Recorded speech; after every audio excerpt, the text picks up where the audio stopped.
Started. Okay, well, a very warm welcome to everyone tuning in to us here at Southern Regional College. You're very welcome to our second session as part of Global Entrepreneurship Week. And we're doing this session in line with Newry Mourne and Down Council. So really this session is, we want to share with you what we do at Southern Regional College and how we can help you in your business. And we have a number of different guests speaking today. We have Giuseppe from La Dolce Vita. We have Patricia from Newry Mourne and Down Council.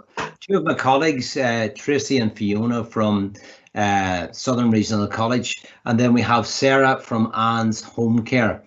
And just to go through what we're going to do this afternoon, shortly, my colleague Margaret is going to play you two short case studies.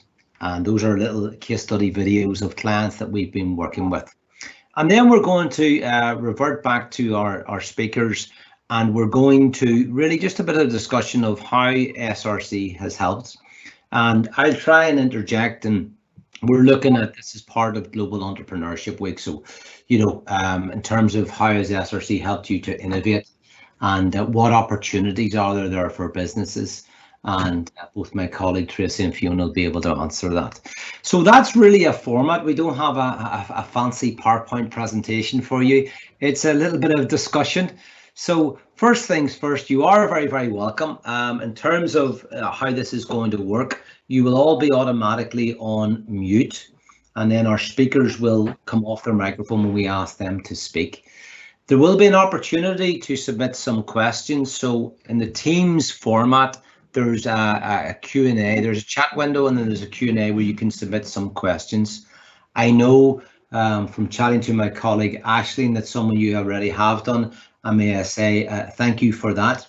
So what we will endeavour, we're not going to interrogate our speakers, but we're going to try and get a bit of discussion around the questions, because they're coming from you. So in the course of the next 30 minutes or so, if something pops into your mind, please submit a question, and then Aisling will bring that forward and we'll discuss that.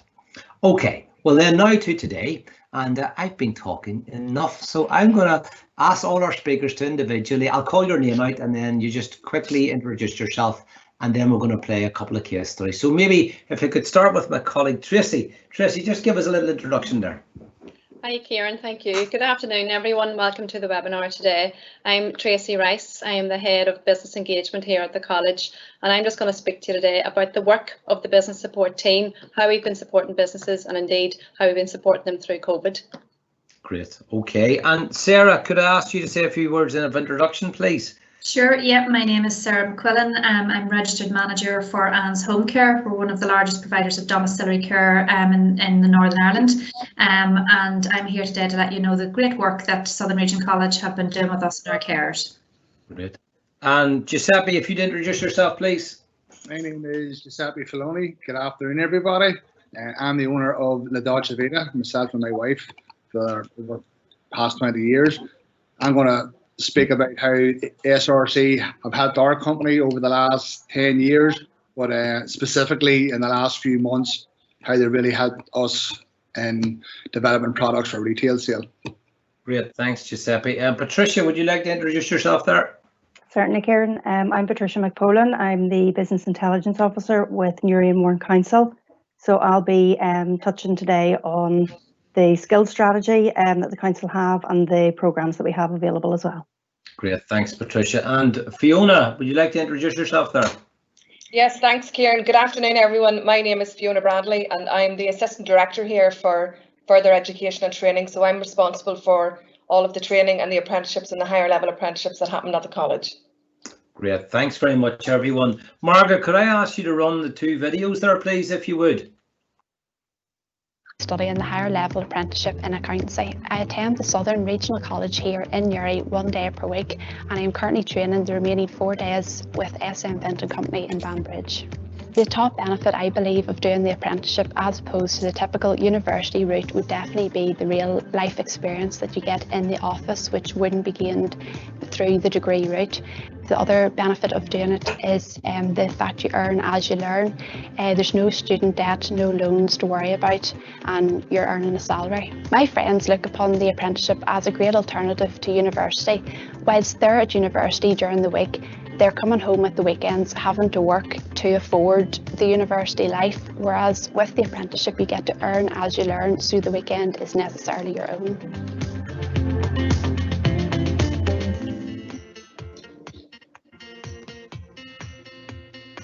Traditionally, our ancestors voyaged the beach here for seaweed, and they would have used that for a cure and remedy to coughs and flus. It was full of vitamins and trace minerals, so we wanted to bring some of that tradition back to life. We set up our seaweed company called Crawford's Rock Seaweed Company.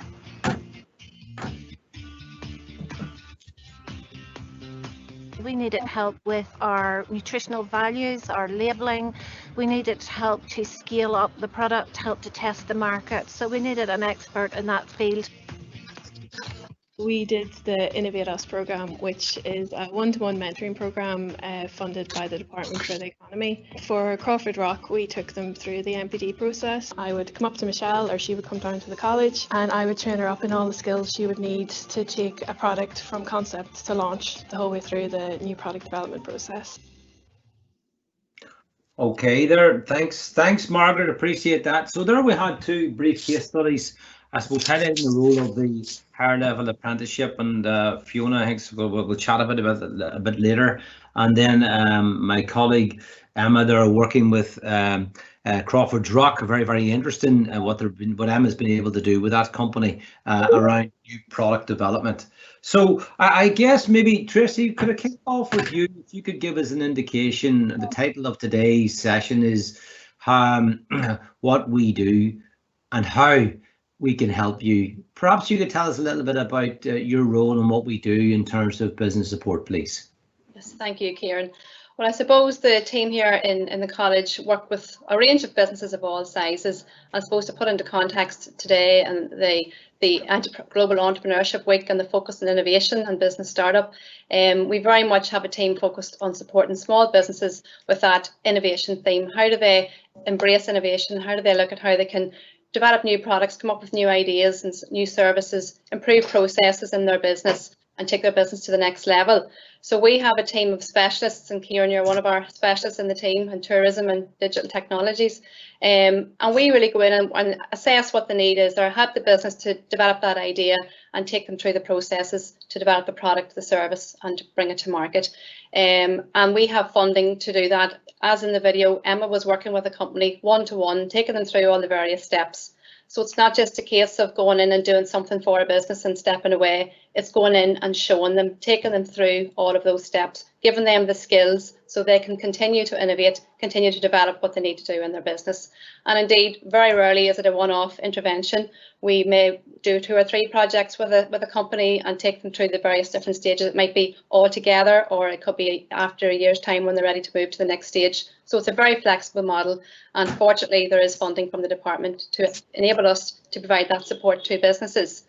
And then on the other side, we also have upskilling programs for companies. I know Patricia's going to talk about the skills strategy, and the council's launched their new economic development strategy, and we're very much working in partnership with them on that. But the whole skills side, you know, businesses big and small continuously need to bring new skills into their business, to upskill their staff, reskill their staff.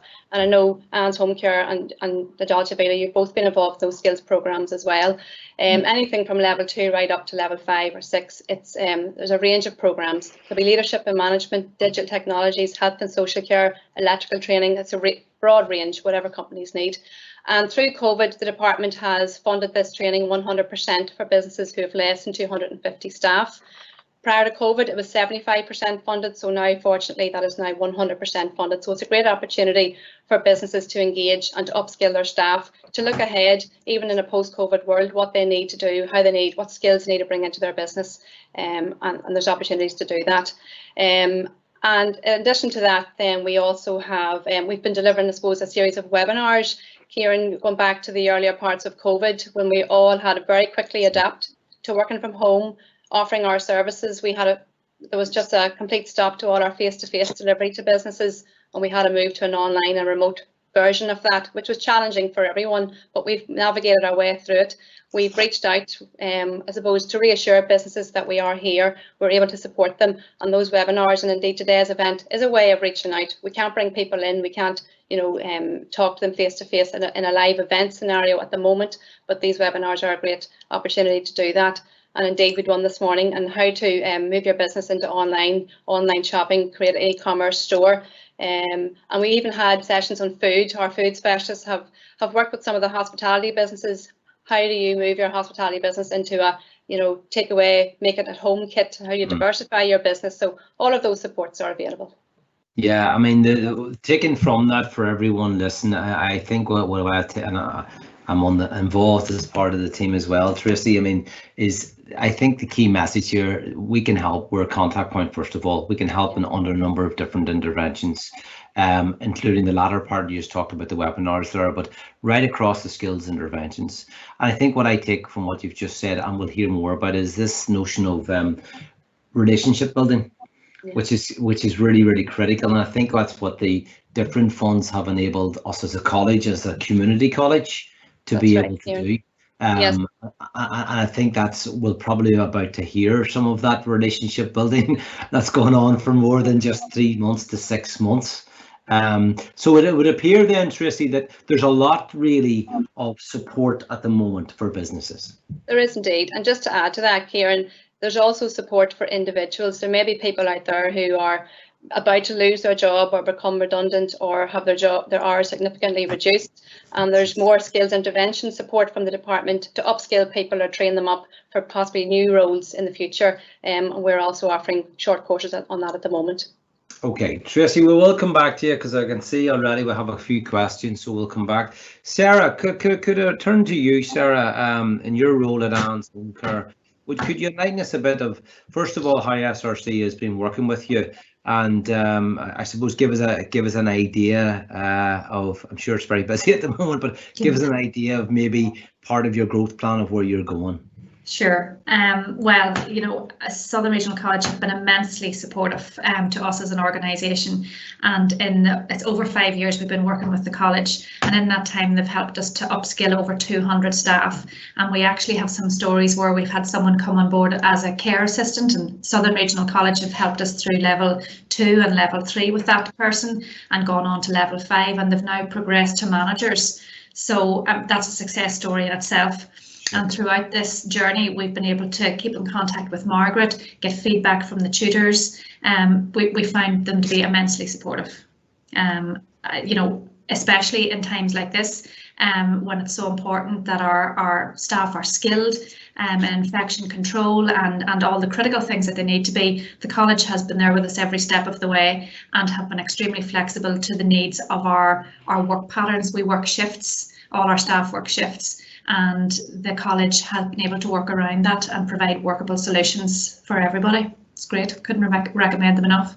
Okay, so I mean, I've taken away from that assistance, the flexibility of that, the ongoing support. No doubt that's been a blended model now over the last 6 months.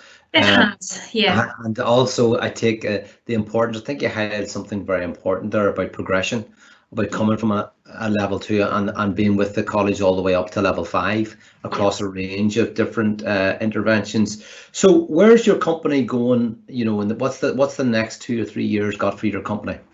Well, it's an ever-changing model. We're growing into different trusts. We were primarily in the Southern Trust. We've expanded into the Northern and Belfast Trust, but we've kept our engagement with the Southern Trust, believe it or with the Southern Regional College throughout this expansion, because we've even had carers and team leaders from other health trusts come down to Southern Regional College, even though there are other colleges, because we've built that relationship up with the Southern Regional College. We've had train the trainer and we've had management programs. So where possible, we hope to expand into health trusts, but we have found that the Southern Regional College we can trust them.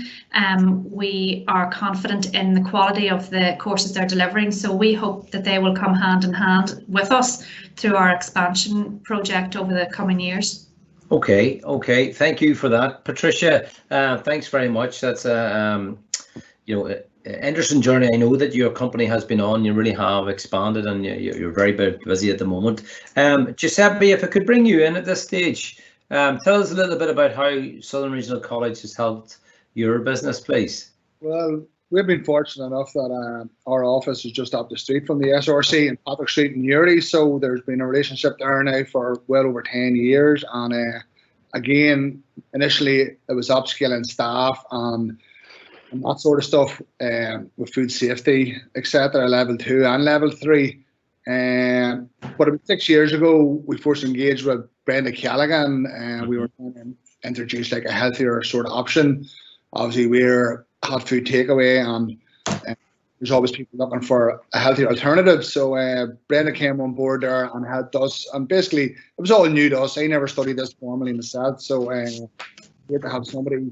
And she has a great background from within the food manufacturing industry, so she kind of brought that to the table for us, and then we then developed those products for the menu. And recently we've moved out to our new premises out in Camley here, and our long-term plan was to launch some products for retail and also to launch some products wholesale into other food restaurants and takeaways, etc. So we had some of the groundwork done when it comes to our nutritional information on that, but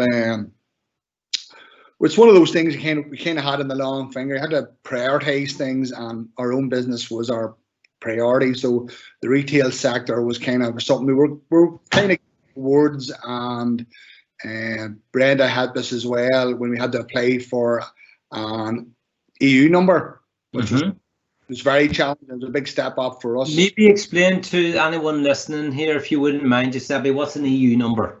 It's a number that a food manufacturer has to have legally to sell food within the EU. I know the whole Brexit thing's coming now, but still, we'll have to have that number. And even though I was selling, or I wasn't selling, we were just supplying from our prep centre into our outlets, the guidelines stated that, you know, our business is considered a food manufacturing business, which was great because it got us to a level. And we just got that approval actually the second week of the lockdown, so it all kind of worked out lucky for us, you know. But then when COVID kicked in, we had to shut the doors in our 4 outlets, so it means there was zero cash coming through the doors, and we really had to think on our feet. And hence that's where the kits and the retail sauces came into the So just for clarity, in case some people listening to this don't know about the kits, tell us a little bit about exactly what they are. Well, we launched this product. It's a DIY at home, a pizza kit. Yep. And in that pizza kit, can you see it there? Yeah, you're loud and we can see it good. There's dough balls, there's pizza sauce, and there's cheese, and there's semolina as well. So we kind of were toying with the idea before the lockdown happened, knowing that trade was starting to slow down, and we kind of were trying to come up with something that we could basically utilize our own products for that. And a supermarket approached us and asked us would we do it, and the thing just snowballed from there. And so we were putting them in. It was kind of rough and ready, but we did have our EU number, we did have our nutritional information done. Okay, the labels. I suppose what I'm getting to there, that was a critical intervention in with Brenda's support that enabled us to do that. Yeah, because we were just kind of at a point was, how do we get our products that we have into supermarkets? We've never done it before. We were kind of planning it in the long term, but now it was like, right, we have to get these things into the shops ASAP. So Brenda was there, and she kind of went through all the nutritional information and our sauce bottles, all that detail. You see, you're making us hungry. I haven't had my lunch yet. We've never done that before, so Brenda guided us through that. And there was other fields as well that we weren't too sure who to approach or what way to go about it. So Brenda was there, and she was able to guide us or steer us in different directions on other people to reach out for support. So our support, and we have a product development officer, and the support she provides to him is. And the company's you're on a growth, forgive the pun here, but you're on a growth curve then. Yeah, well, yes, it didn't look too good in week 1 of lockdown, but week 3 then at that point we can see light at the end of the tunnel. And since then we've opened up our takeaways. Our restaurants closed because of the restrictions, but we're behind this all the way now because we see there's an on market there for us. So yeah. So well, listen, Giuseppe, continued success with that, and it's been great for Southern Regional College to support you, and both Brenda and Emma, both my colleagues in food innovation, they do many untold stories. So it's lovely to hear that as feedback. So thanks for that, Patricia. Could I come to you? I do know that the Newry Mourne and Down District Council have launched a new economic strategy, and I know our chief executive was at that last week, and certainly we've been a partner with the council in looking at the regional economy and the future of it, and as my colleague Tracy has been involved with that as well. Tell us a little bit about what the council is planning to do in terms of strategy for skills and innovation and entrepreneurship. Yeah, well, the Regeneration Economic Development Strategy launched just last week has a strategic theme within that to improve employability and skills. Both really are interlinked. They're integral really to, as opposed to productivity and the likes of innovation, as Giuseppe had mentioned, and really competitiveness of our businesses throughout the district. So to ensure that we have an employable workforce, we really need to work to get people upskilled and to get them reskilled, maybe into other employment. And I suppose to underpin that ethos of lifelong learning, Newry Mourne Council, we will be working in partnership with other organisations, including the regional colleges and yourselves at SRC, to look at alternative pathways and really to upskill and to reskill our individuals. There's going to be diverse needs, certainly after COVID, after Brexit, and beyond that. So we really need to be looking and working alongside the local businesses in the district to make sure that we have the workforce available to be able to do that. Yeah, no, I think that's critical. I mean, certainly all the agencies, both through a number of different interventions, and you need to work in collaboration, and I think that's really starting to come to the fore now, and has been, and certainly, well, the economy is demanding it, businesses are demanding it, and you know, again, two of the regional colleges in your district, we have been working together in the past and will continue to do so through a number of different interventions. So I think that's really, really relevant, but it's great to hear, and it's great to hear that this has all been communicated in collaboration, which is really, really important. You know, absolutely. We can't just work out on our own, so that's really, really great to hear that the council is behind. And no doubt there's very, very real challenges, obviously, with the pandemic that we've been facing and the repercussions of that. But also prior to that, and we were really going to very, very soon face a new trading regime for all of us with Brexit and what's going to unfold. So agencies working together and support being available for businesses is absolutely critical. That they feel that there's somewhere they to go and ask for help. Patricia, no doubt we'll have a few questions coming in towards the end of the session, so we will come back to you. At this point, I'd like to chat to Fiona, if you're there, Fiona. I'm not too sure if we're able to see your video, but even Fiona, if you can hear us okay. Fiona, from your end of it in the college, could you tell us a little bit about support that SRC has been offering both to businesses and to individuals, please? Okay, Kieran, hopefully the sound is okay. We can hear you fine, Fiona. Yeah, I had a few technical hitches earlier. That's okay. Right, okay. Well, look, basically, just to give the business community some information about the apprenticeships that we offer here in the college. And really, you know, apprenticeships for us as a college are really, really important, not only, you know, to maintain, you know, the talent pipeline for employers, but also to provide, you know, a mechanism for the wider community to develop skills they need to actually access better employment opportunities. So for us, probably, you know, up until the last 6 years, our focus was very much at level 2 and level 3. And then over the last 6 years, we've started to grow into the whole higher level apprenticeship space. And that's something we are continuously growing. So just to give you, you know, an idea of the scale of numbers that we would have, at level 2, we would have 201 enrolments at level 2 apprentices. At level 3, we would have 464, and at level 5, we have about 186. So in total, on an annual basis, we're averaging in and around 850, 900 enrolments for apprenticeships right across the provision. Wow. And just to explain that, they obviously span across 27 programs at level 2 and 3. Yep. And then a further 8 programs at our higher level apprenticeship program. Okay. We're currently working with 619 employers to deliver our training for success apprenticeship and higher level apprenticeship provision. And 63% of the jobs offered this year for our new higher level apprentice starts are actually all new employers. So we're always looking for new employers and new opportunities to develop new curriculum. Yeah, and you're working very closely there, Fiona, with our business support, working in tandem there for delivery of those higher level apprenticeships and also the apprenticeship model, the you know, level 2, level 1, level 2, level 3 apprenticeships as well. We are indeed. Yeah, yeah. I mean, just purely on some of the things that you were sharing with us there, Fiona, I mean, 850 to 900 apprentices, is that right? Yes, that's correct. Yes. Wow. I mean, you know, for that's very, very considerable. And 619, so over 600 employers, and 63% you were saying there are new. So I mean, I know prior to what happened in the last 6 months, and I certainly know as a college, in one of the 6 colleges, there's been a real focus on this higher level apprenticeship model, and we've been very successful with that. And obviously, but what's happened, some businesses have had difficulty in taking higher level apprenticeships on. But maybe if you could you give us a wee flavour just of some of the types of higher level apprenticeship there, and maybe what's coming down the track?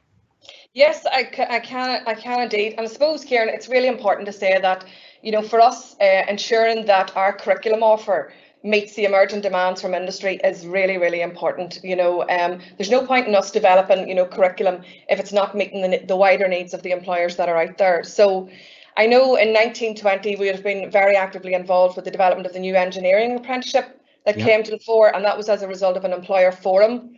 And we developed that new engineering apprenticeship at level 3.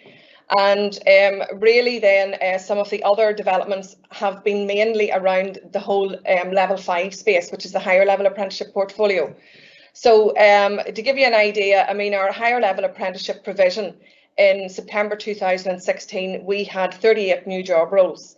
In this year, even taking into consideration, you know, the COVID-19 pandemic, you know, we're averaging around 93, 95 new job roles. So that is huge annually, you know, for us to obviously be creating those job roles in the wider economy.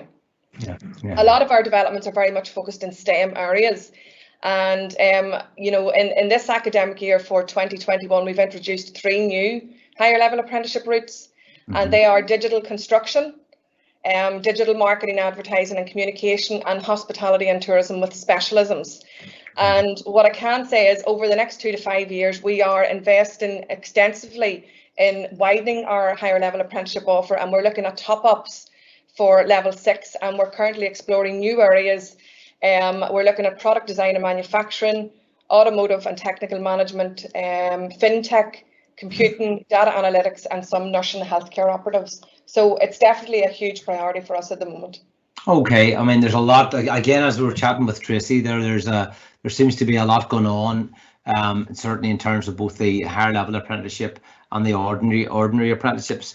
I'm waiting for some of the questions to come to the fore here. I'm unable to see them at the moment. Maybe I'm going to ask my colleagues, but I'm going to just share one out that Sarah has here for the panel. And I have a small local Armagh business, and we need help with marketing and business introduction methods. Are there students, and this is perhaps to Tracy or to Fiona, so I'm not just sure yet, are there students available for workplace studies in marketing? And are the mentoring opportunities available to help my business meet with other local businesses? So let's take the first part of that. Are there students available to help with marketing? Okay. Yes, Kieran, if I could just come in there. Obviously, you'll have heard me say earlier that we've just launched the new higher level apprenticeship in digital marketing, advertising and communication. We commenced the programme in January 2020 with a very small cohort. And we obviously have brought on a new cohort for September. Now, whilst some of those, the students that are a higher level apprenticeship, they're actually employed for an employer, we do have a part-time route, And my understanding is we have about 20 students that are currently studying that qualification on a part-time basis. So therefore, if there is a business that is looking for perhaps a student to work with them, if they could send us through their details, and I'll forward it on to the course team. And that okay, listen, that will be great. Thanks for that, Fiona. Interesting on the higher level apprenticeship and digital marketing. That's interesting. That's interesting to hear. And maybe Tracy, you know, this particular business, I don't know the type of the business, but it's a small local business in Armagh. They're asking for opportunities with mentoring. I'm taking that we could help out there. Indeed, Kieran, yes. As I said, when a small business contacts us, you know, we assess what their needs are, and we sort of, we'd look at who we have in the team who's best maybe to go and meet with them, or virtually meet with them as we are at the moment, but really to assess what their needs are. So we would do an audit with the business, see what they're looking to do, what their needs are now, what their needs are in the future, and try and see how we can map that out across the different supports that we can offer. So certainly there is mentoring support and there's skills support. You know, it might be a hybrid of both, because we've short marketing and digital courses, we've digital tools, we've master classes. There's different things that we can help the business with, both as a short course or as a mentoring provision. And I'm just glad to see that business is, you know, just to highlight in terms of our partnership working very much alongside Newry and Down Council. We work very closely with ABC Council as well to support the businesses there. Obviously our college spans both council areas, and we work in partnership through different initiatives with both councils to support and reach out and get the word out there, because we can't have businesses with all those needs, but both councils also have various support programs that we refer to each other to make sure that the business is supported either way. Okay, great, because there's a couple of questions here, just kind of, it relates to this morning's talk, but I'd like to share it with everyone here. I've recently formed an online store with our boutique. It's not growing as fast as I would have thought. I have boosted posts, added shop online pros all around the store, posts all around the store. I've actively promoted online. Ideally, I would like an intern to work on this. So can we at Southern Regional College provide an intern for this business, probably around e-commerce or digital marketing? Kieran, if I could just come in there and obviously try and answer that. Currently, with our foundation degree students that we have at the moment, there are a number of students there that are in the computing and perhaps the multimedia space, that would be actively looking for projects to currently work on at the moment, because obviously their placement element of their program due to COVID is sort of limited at you know, in the current circumstances. So therefore, I mean, if there was something there, we may be able to match them up, you know, potentially with that business. If it would really depend, we'd probably need to tease out a wee bit more about what it actually is. So we'll ask that individual then just to submit their business, and we'll endeavour to return to get back on that to see if we can help out. There's a couple of interesting ones coming to the fore now as well. I'll take this next one. As a local art, now this is to the whole panel, so it'll be interesting who wants to come in on this one. As a local artist, how do you tap into the bigger market? Any advice on not losing your local identity at the same time? That's an interesting one. Who would like to take that? Kieran, I think you might be able to answer that one. Thanks. You've been working with a lot of artists lately. I have been.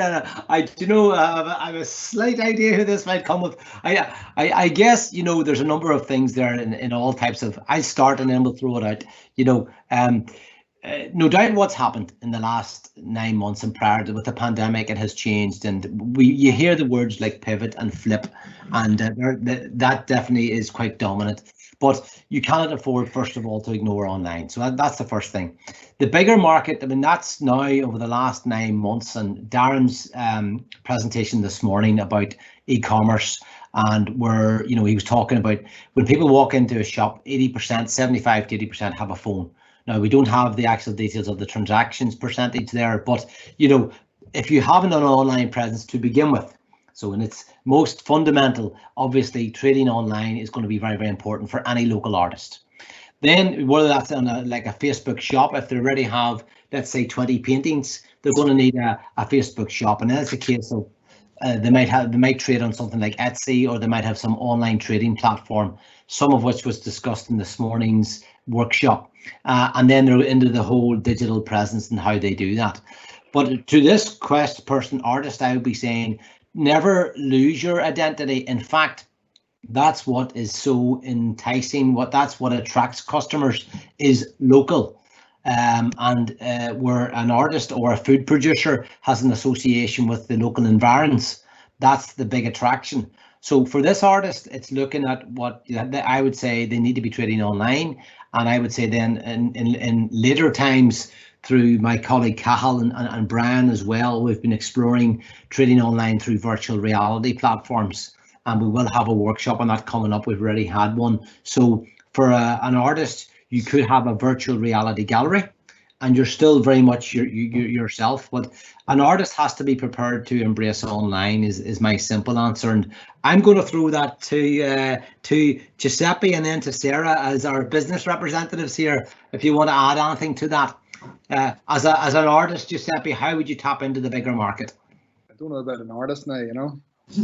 Food, sell food, and make food. Well, I come from a chef background, so I have a real passion for food. So we're just trying to expand our products outside of our area. We're well aware that our brand is strong in the local area, but we're also aware that outside of this area, we're not really that known. So we're trying to work on that and trying to grow that, and hence we have brought we've had to shift a lot of our people about within our organisation, and retain staff as much as possible. We have a lot of staff not getting their hours, and further we're making that up. So we're trying to upskill people in different areas. So I have one young chap in particular. He's one of our main guys from the restaurant. He's only young, he's enthusiastic. So we have him out here doing sales. He's never done sales before. We've never had a sales rep before. But he's just working. He's using a good app there called Salesforce, which is and he's reaching out there. He's contacting different supermarkets as far as Belfast, as far as Dublin. So, and is he doing that through Giuseppe? People tune in. I am familiar with Salesforce. I tried to use it about 4 years ago. A wee bit of learning with it, but certainly it's a very quite an advanced lead generation conversion platform. And does that mean that this individual you've taken on is based from your office in Camlock doing this, or is he out visiting clients, or is it a bit of both? It's a bit of both, but primarily we're only at this now a few weeks, and basically he's built up a real big portfolio where we've got a lot of contacts from our distributor. Yep. And he sourced a lot himself, just online, just working away at the office, working on it and building up that portfolio. So there's a few steps where he engages with the potential customer. You don't want to bombard people with sales thing and emails, etc. So he reaches out, introduces himself. The first email, the second email introduces the product, and the third email he asks them what they're interested. They want a face-to-face meeting. So already we have gone round. I've gone with him. Again, I've never done this before. This is all new to me. I sell retail products, you know, something I've never done before. Yeah. Just getting out there, arranging to meet people if it suits them in the current climate. But a lot of these supermarkets are all operating, everything's more or less the same to them. Okay, there's restrictions in place. So we've met these people, engaged, asked for their feedback. So again, we try to promote that we're local, and we try to keep that identity that it's a family-run business. It's still very much myself and Fiona are at the helm of it. So that's.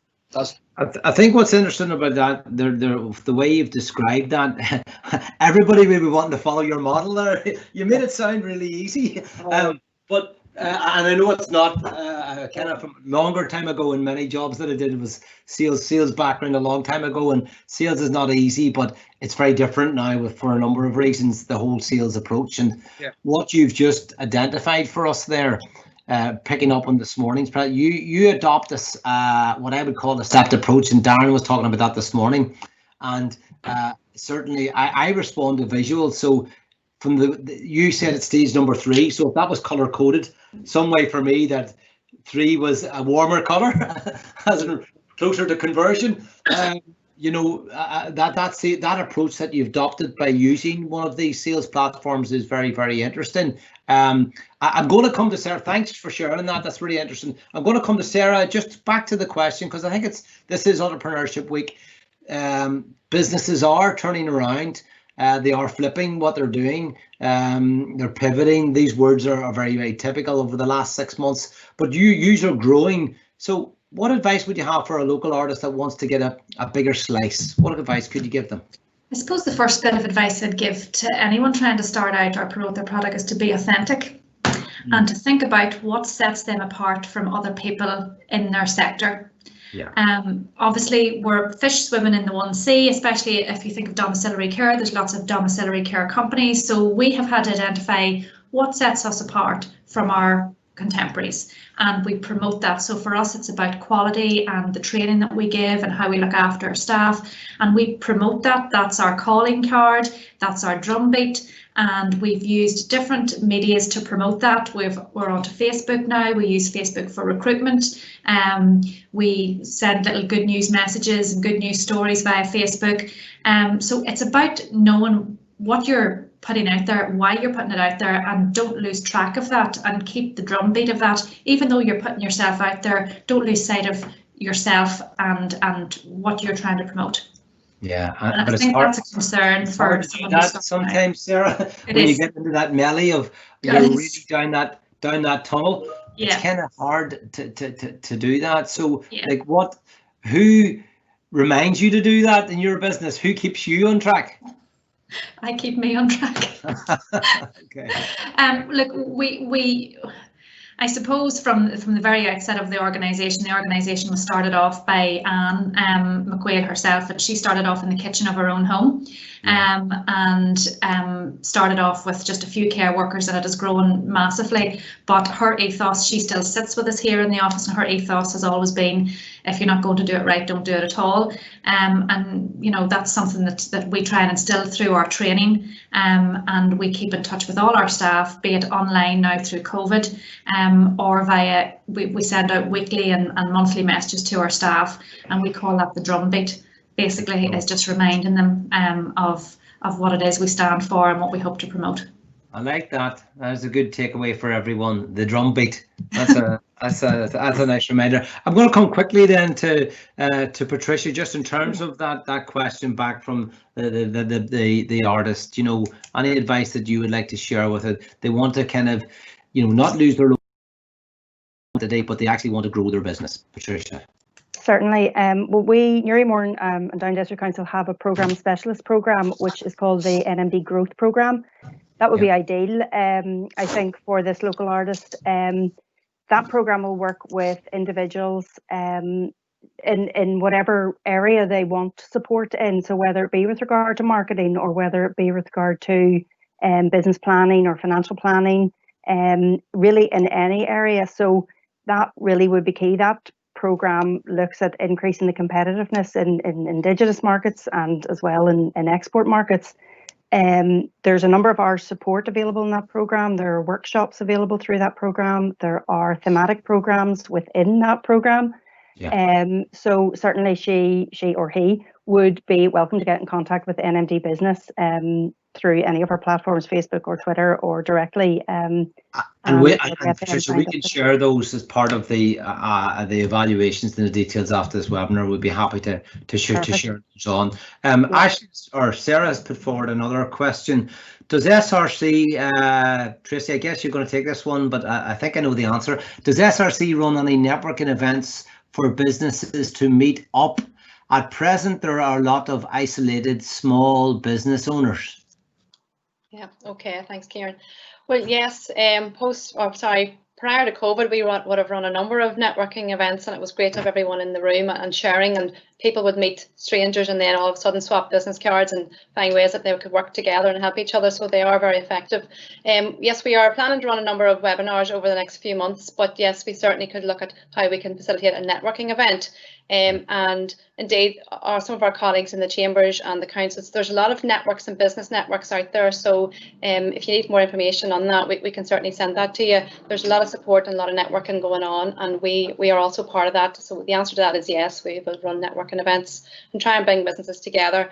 And also sign up to our e-sign as well every month. You know, there's a lot of good information there, new supports or whatever's out there to help small businesses. We send it out. So if you're interested, please let Aisling or Sarah know and sign up to that. And any suggestions you have, pop them back to us as well, and we're very happy to address those.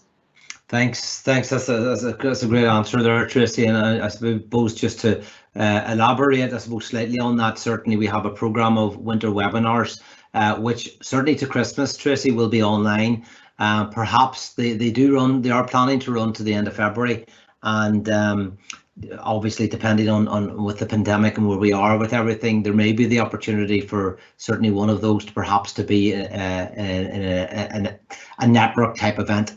I should also say that through our partners in Connected have been very good in supporting us down the years through all the 6 colleges, and there may well be an opportunity when it's safe to do so to run an event around innovation and entrepreneurship. Folks, it's gone 45 minutes, it's on my stopwatch, so that's what we kind of were aiming towards. Just in a way of summary and thanks. Thanks very much, first of all, for sharing your stories. Giuseppe, interesting journey and continue to expand, and likewise, Sarah, I know your company is really grown. Great to hear, Patricia, of working in partnership with the local agencies, and we'll continue to do that, and we're very pleased to do that. Tracy, as ever, leading the way in the business engagement, that's so important, and you know, working with the college, with Fiona and all the team in terms of the curriculum side of the business, and as to how we can help with not only train the students but liaise with businesses where students can come and work either through the apprenticeship model or student placement programs. Great to hear that. So listen, I don't see any more questions. So it is Global Entrepreneurship Week. So remember, out there, if you have, my advice is, if you have an idea, jot it down. As I was at a workshop learning to draw. This is the new thing. This is a roughs. What I kind of sketched out. I'm learning to draw again. That's so rough, but I took it from a Connected workshop this week. So get it down and, you know, test it, try it, talk to people. Certainly at our college, we would be delighted to help you. We've loads of 6 in our team of an innovation specialists. Tracy, I'm going to kind of hand back to you just in terms of, is there anything else you want to say, and then we'll close out. Okay. Well, thanks everybody for your time. Thanks to all the panel for taking the time out of your day to join us. I hope that's been useful for everyone.